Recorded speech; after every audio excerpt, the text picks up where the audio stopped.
Welcome back to The Broke Investor. My name is Crypto Antonio.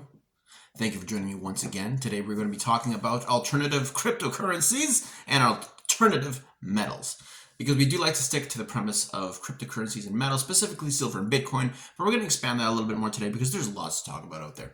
So, just so you know, this is not financial advice. Anything you see here should not be taken as financial advice. Do your own research on any project, trade, coin, asset, investment, etc. I am not a financial advisor. If you require financial advice, please see an accredited financial advisor. This here is for entertainment purposes only. Let's get right into it. So, we usually talk about Bitcoin and silver on the channel because for me, they are the ultimate in-demand fractional assets that you can physically hold yourself. So those are the kind of the things we go on, as you know, you've been here for a while. And today we're going to talk a little bit about the alternative cryptocurrencies out there. So if you saw the thumbnail, you know, we've got the BNB chain on there, we've got Solana, we've got Ethereum, and on the metal side, we've also got platinum and copper. I'm going to start with those and maybe delve into a little more because there's a lot out there. There's tons of stuff to talk about when it comes to cryptocurrencies and metals, things like meme coins, metals. There's, you know, all sorts of there's more metals out there. There's rhodium, blah, blah, blah. We can go on forever.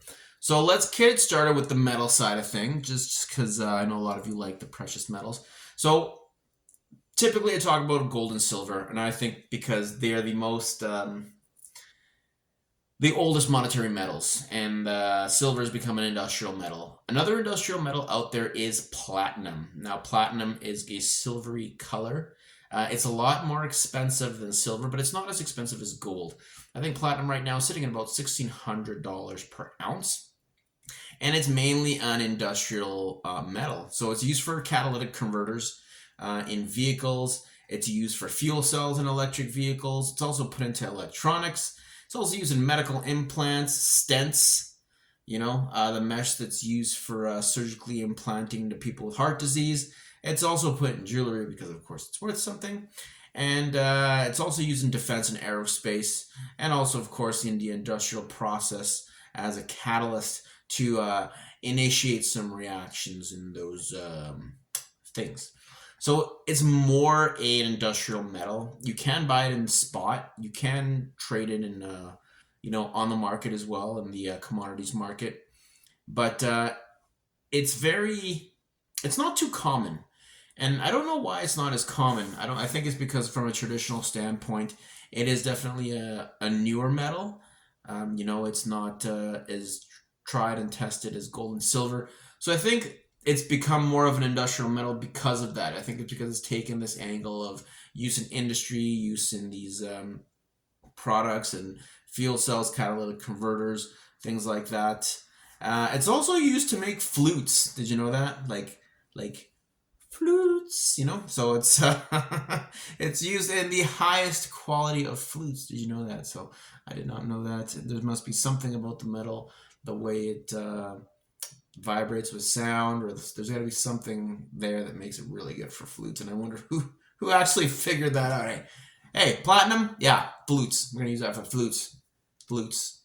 So yeah, I think I don't really know too much about platinum just because it's not my go-to, but I figured that I should be educating myself and all of us about it because it really is worth, it's out there. It's worth a lot of money, and I want to see exactly what the price is today.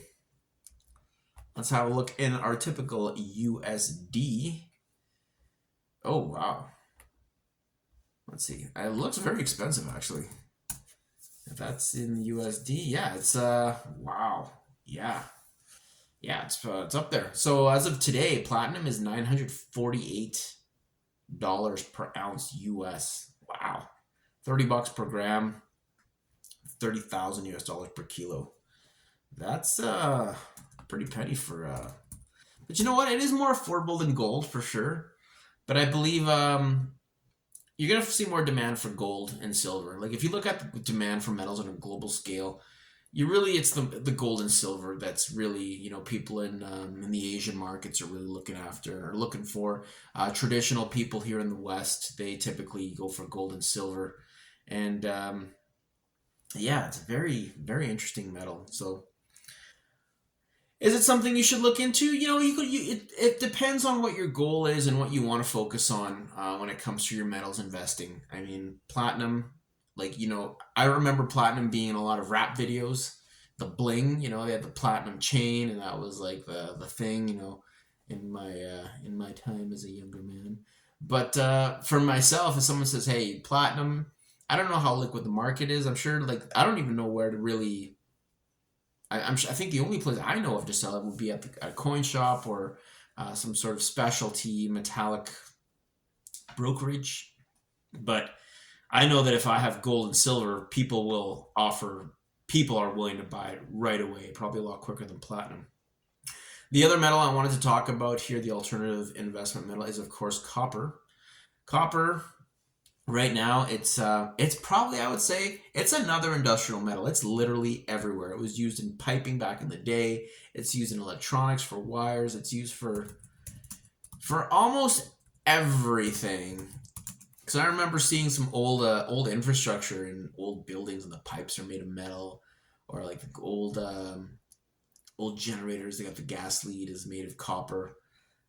Typically, yeah, it's major uses are of course in construction for doors, vaults, spires, domes, downspouts, drain, gutters, flashings, and roofs. Copper is also used on countertops, bathroom fixtures, handrails, and cladding.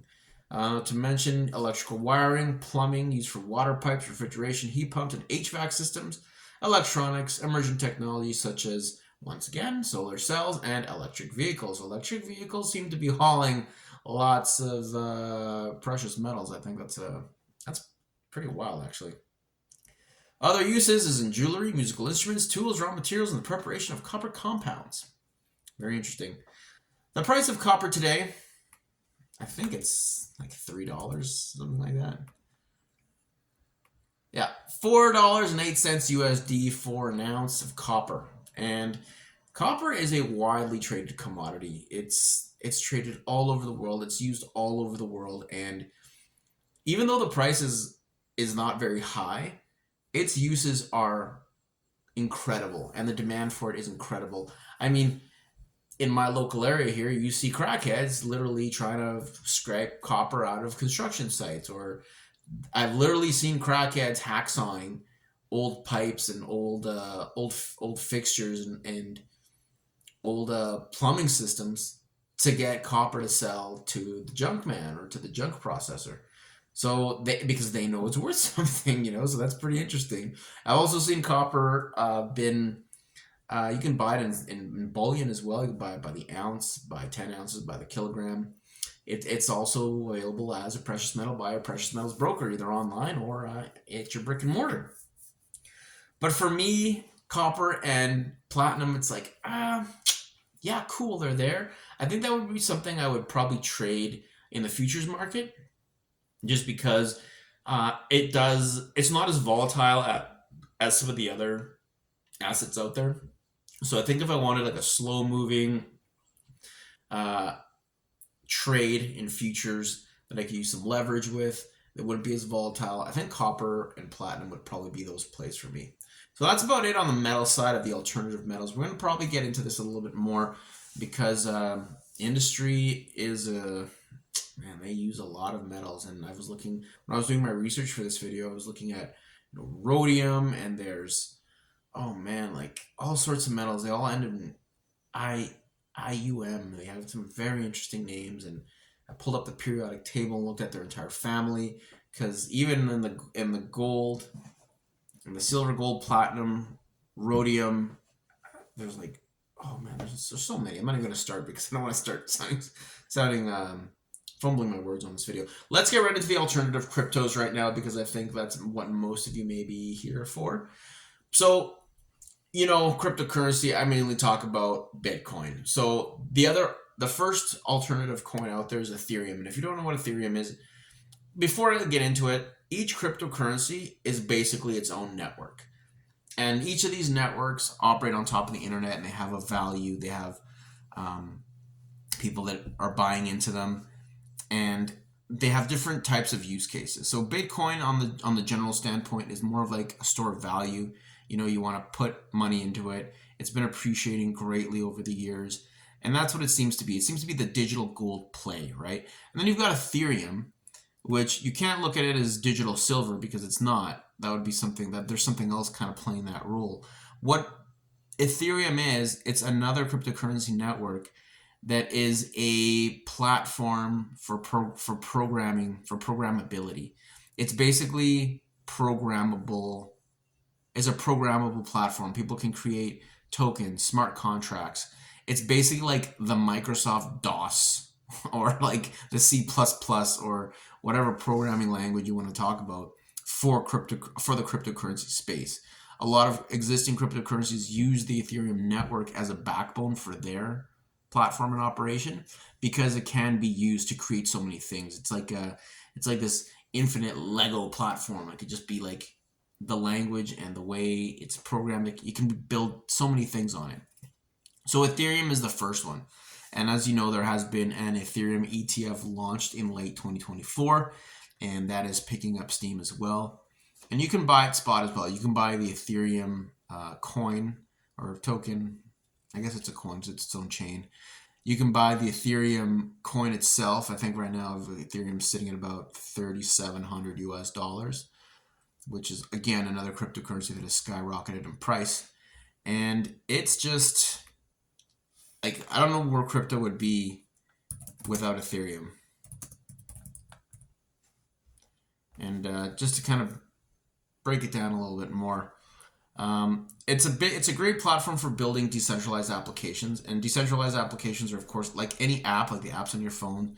They're apps that are used on the decentralized web for any functions, NFTs, decentralized trading exchanges, and so forth and so on. Gaming is huge on Ethereum. So this network Ethereum is used for multiple things, whereas the Bitcoin network, even though there is some alternative uses besides transferring Bitcoins and storing of wealth, it is starting to emerge as a multiple use blockchain, but that's not what it was designed. That wasn't designed for that. Ethereum was designed for this. So you can have self-executing code that automates agreements between certain parties when certain conditions are met. That's the rough end of a smart contract. Smart contracts allow users to exchange value without a central authority. So you can make an exchange on the Ethereum platform, set up predetermined specific parameters.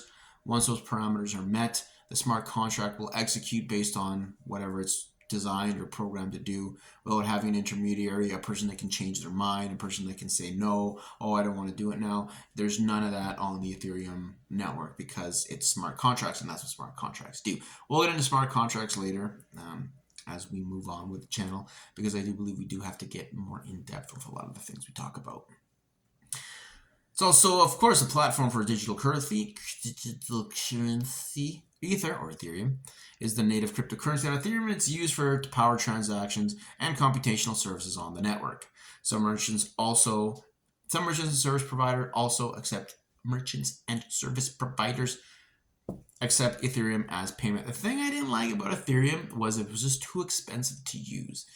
It was expensive when I was on Ethereum to use. Like to send $20 in Ethereum, you had to pay like $22 in fees. It just wasn't feasible for someone like me. Of course, now the network's evolved. There's different upgrades that have happened. It's now a proof of stake chain rather than a proof of work, and we'll explain what that is later. But I shied away from Ethereum, and anything that was really Ethereum based, because I did not like the gas fees, or the fees you need to use the network with any cryptocurrency. You need the native token. Typically, you need the native token. You need to have possession of it to pay for the transaction you're using. Like it's going across the network, and those transaction fees compensate people and nodes that are facilitating and upholding the network. Some cryptocurrency chains or blockchains are very expensive to use, and some are very cheap to use, like our next one we're going to talk about, which is Solana. Solana, definitely one of the cheapest chains to use in the game. Solana is a proof of stake blockchain that it's been known as the meme chain. I don't know if you know much about Solana or the meme coin casino that it's become, but it's a blockchain that uses a different programming language than Ethereum. And it's designed to be cheap and fast, and that's why people love using Solana. That's why I really love Solana. So a transaction on Solana costs fractions of a penny, which is amazing because you can send the token anywhere, to any wallet, to your exchange, to your friends, to whatever, and it's going to cost you fractions of a penny every time. And because it's so cheap to use, we've seen so many meme coins and projects actually migrate to Solana. A lot of the developers, or the IT guys, the coders that had started on Ethereum, a lot of them have moved to Solana just because the cost of operating their decentralized applications is so much cheaper, and it's really fast. It's a really fast blockchain. It's within seconds that your Solana or your application will execute whatever it's supposed to do. And again, this is just Solana is just another network on Web3, which is built on top of the internet, that is attracting value due to how it operates and the value it brings to its developers and users. So what you have is these open networks. So cryptocurrencies are basically like these public highways, public transit systems, and anybody can get on them, anybody can use them, and people are building things on them. They're building railways, they're building stations, they're building, and these are like the apps and the dApps, the decentralized applications. These are the decentralized exchanges. These are the token swaps and everything, and the games too. Games being built on these platforms. Anybody can play them. You just have to have access and a willingness to get on it and use it. And that's crypto gaming is going to be huge. It's going to be huge on a lot of these networks. So the public rails, the open infrastructure that is cryptocurrencies is open to everyone, and that's why you see them just growing in popularity, because it's now this new bastion of freedom for technology, finance, and the individual. Very revolutionary stuff. Okay.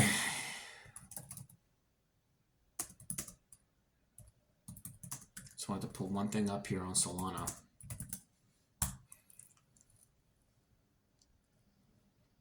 Okay. NFTs. Yeah, I don't know if NFTs are too hot in 2025 right now, but NFTs were huge on Solana. They're massive market, as well as Ethereum. Just, you had to remember the pictures of the monkeys that were going for millions of dollars on Ethereum. Like, that was absolute craziness. And yeah, like Solana, like other blockchains, are providing financial services, loyalty programs, decentralized applications, gaming. Everything that we're doing in the old internet is now happening on these networks, the decentralized internet. And the network that's going to win is going to be the fastest and the cheapest one to use. It's basically, it's a huge race in technology. So the last one I'm going to talk about here, because we're already getting into the 18-minute mark on this video, is the BNB chain. So the BNB chain is the Binance Smart Chain. And the Binance Smart Chain was launched by the exchange Binance. Former CEO of the Binance, former CEO of BNB was Changpeng Zhao. He went to jail. He went to jail for something he probably shouldn't have gone. Anyways, I'm not going to talk about that. So BNB chain is it's created by Binance. It's the world's largest cryptocurrency exchange. The blockchain is fueled by the native token to the blockchain, BNB, and it's known as Binance Coin. And it's a decentralized open source ecosystem that helps users create, store, and exchange data. So very similar themes you're going to see across these networks. They're basically open platforms for people to build on, build applications, build projects, build games, build communication systems on. And yeah, it's just technology growing on top of technology, which is really, really, really insane. Should you get into any of these coins? It depends. It depends. Like, it depends what you're interested in. For me, these projects are very large cryptocurrencies. They're gaining steam, they're gaining popularity, they're being used, they're developing incredible partnerships. Like, if I haven't gotten into that. The amount of companies, corporations, and entities that are partnering with these chains to build products and build applications on for their own customers is phenomenal. It's crazy right now. You see major corporations right now partnering with these blockchains to bring decentralized applications online so that their customers can use it. Because as corporations, they're looking for technological solutions that are being built on Web3. You may not understand that now because you're very comfortable going onto your email and going onto your web browser and you know working with your vendor or the entity you're gonna do business with on there. But these entities, they're already looking at the next phase of their business and their commerce and how they're going to grow their business and how they're going to expand into the future. And blockchain is a huge part of that. It is a massive, massive part of that. I don't know if you watch any of you watch Formula One racing, but if you look at the sponsors in Formula One racing, there's no major bank. You've got a tire provider, you've got a watch provider, a human, the Salesforce is on there. You see all these like big corporations that are contributing to how humanity operates, and then you've got a cryptocurrency exchange as well. So that's just letting you know that the shift in value it's happening at the highest levels. And we really got to get on board and start to learn this so we're not left behind, basically.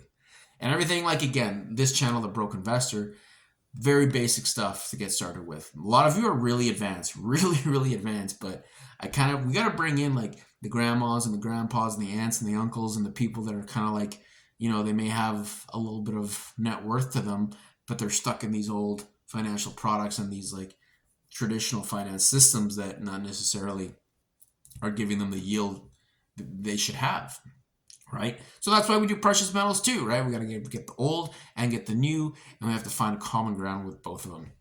The craziest thing is what I'm going to talk about the BRICS currency. I think I've had a video about the BRICS currency, but what they're doing with blockchain technology and precious metals is absolutely mind-boggling.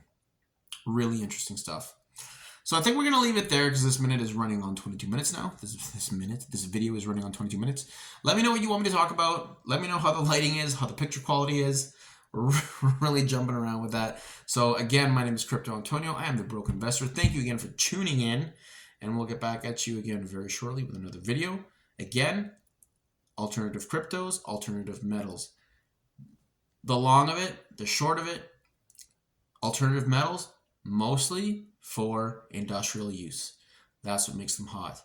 Alternative cryptocurrencies, alternative networks, where corporations, individuals, companies, governments are building infrastructure to take onto the next level of the internet. And that's hard to wrap your head around because we think the internet is so great the way it already is because as we know it, but the internet is evolving every day quicker than you and I can keep our minds on.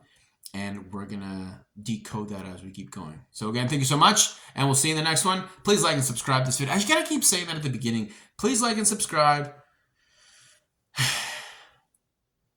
at the beginning of the video. All right, take care. Have a good one.